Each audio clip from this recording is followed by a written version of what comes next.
Assalamualaikum warahmatullahi wabarakatuh. Apa kabarnya Bapak Ibu Guru BK Hebat? Kali ini saya ingin berbagi mengenai metode bimbingan dan konseling. Jadi mari kita simak bersama.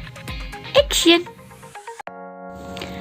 Metode bimbingan dan konseling. Seperti yang kita tahu, metode dalam bimbingan dan konseling adalah cara-cara tertentu yang digunakan dalam proses bimbingan dan konseling. Nah, metode BK ini terbagi ke dalam dua. Yang pertama, individual counseling, dan yang kedua adalah group guidance atau bimbingan kelompok. Nah, yang pertama kita akan bahas mengenai counseling individu atau individual counseling. Konseling individu ini merupakan kegiatan terapeutik yang dilakukan secara perorangan untuk membantu peserta didik atau konseli yang sedang mengalami masalah atau kepedulian tertentu yang bersifat pribadi.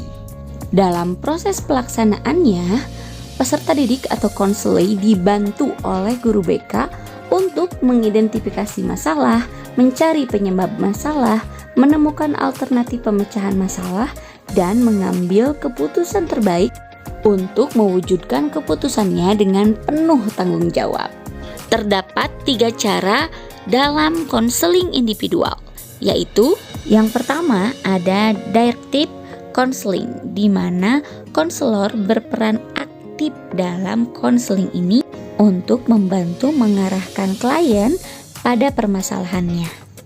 Yang kedua, non-directive counseling atau berpusat pada klien, sehingga klien bebas mengutarakan permasalahannya. Nah, di sini konselor hanya sebagai penampung permasalahan dan mengarahkan. Tetapi cara ini akan sulit dilakukan kepada konseli yang memang introvert.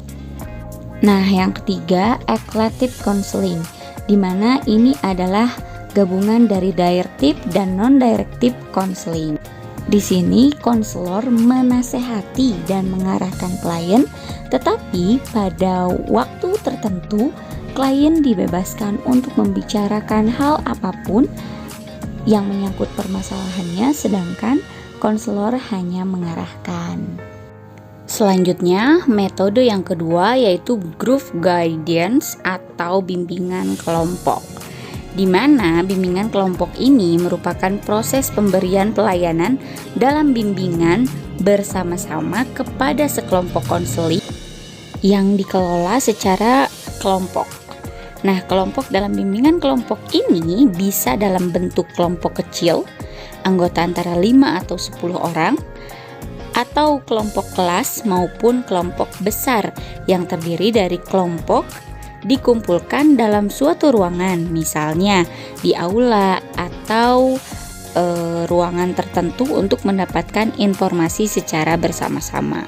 Bimbingan kelompok ini juga diimplementasikan dalam bentuk strategi, bimbingan kelompok, dan bimbingan klasikal atau bimbingan kelompok besar. Harus tahu bikin pertanyaan, nanti ya. Oke, nggak harus cocok juga. Pokoknya kamu bikin jawaban sesuai apa yang kamu pikirkan dan kamu bikin pertanyaan sesuai apa yang kamu pikirkan. Tapi nggak usah dikasih tahu teman-temannya. Siap ya?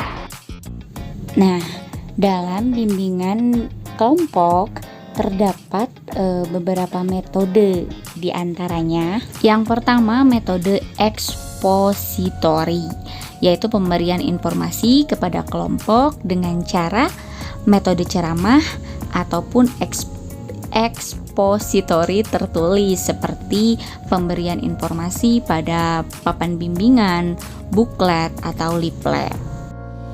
Yang kedua adalah diskusi kelompok. Nah, ini jantungnya bimbingan kelompok, karena hampir beberapa layanan bimbingan kelompok menggunakan teknik atau cara diskusi kelompok. Diskusi kelompok ini membantu memperjelas atau mempertegas suatu masalah dan memecahkan masalah. Nah, beberapa bentuk diskusi kelompok seperti brainstorming atau curah pendapat, diskusi kelompok kecil, ataupun diskusi panel. Yang ketiga ada bermain peran atau role playing. Nah, di sini kelompok akan memerankan suatu drama yang sudah disusun skenarionya. Tetapi di role playing ini dibagi kepada 2 drama. Yang pertama adalah sosiodrama, yang dramanya diangkat dari masalah sosial, dan psikodrama di mana dramanya diangkat dari masalah psikis individu. Dan nantinya setelah bermain peran ini didiskusikan kembali bagaimana cara penanganan atau pemecahan suatu masalah.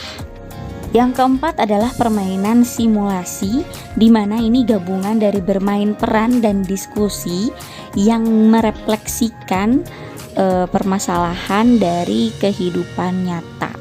Permainan ini juga digunakan dengan atau untuk tujuan bimbingan yang mengedepankan pada aspek kognitif, afektif, dan motorik. Sehingga harapannya dari proses permainan ini dapat merubah sikap dan tingkat kreativitas konseli. Yang kelima adalah homeroom, di mana di sini kita harus membuat suasana senyaman mungkin, sehangat mungkin, dan seakrab mungkin seperti di lingkungan keluarga. Sehingga perlu diatur terlebih dahulu untuk melakukan pertemuan kelompok ini agar tercipta suasana yang bebas, hangat, dan akrab. Namun, homeroom ini tidak bisa berdiri sendiri. Perlu menggunakan tambahan-tambahan teknik lainnya seperti role play, diskusi kelompok, atau permainan simulasi. 6. Karya wisata atau berkunjung ke tempat-tempat yang menarik yang sesuai dengan pembelajaran. Tetapi di sini akan menarik minat anak-anak untuk mengembangkan cita-citanya, kerjasama dengan teman-teman, dan lain-lain. 7. Organisasi siswa. Ini juga bisa menjadi salah satu teknik bimbingan kelompok di mana secara individu atau secara kelompok siswa dapat memupuk bakat kepemimpinannya, rasa tanggung jawabnya, serta harga diri mereka. Juga dapat memecahkan permasalahan individu atau permasalahan kelompok yang berkaitan dengan organisasi siswa tersebut. Nah, itu tadi sharing mengenai metode bimbingan dan konseling. Jadi ada 2 ya, konseling individu dan bimbingan kelompok. Sekian dari saya, mohon maaf apabila masih banyak kekurangan dari materi yang saya sampaikan. Salam BK Sahabat Siswa. Wassalamualaikum warahmatullahi wabarakatuh.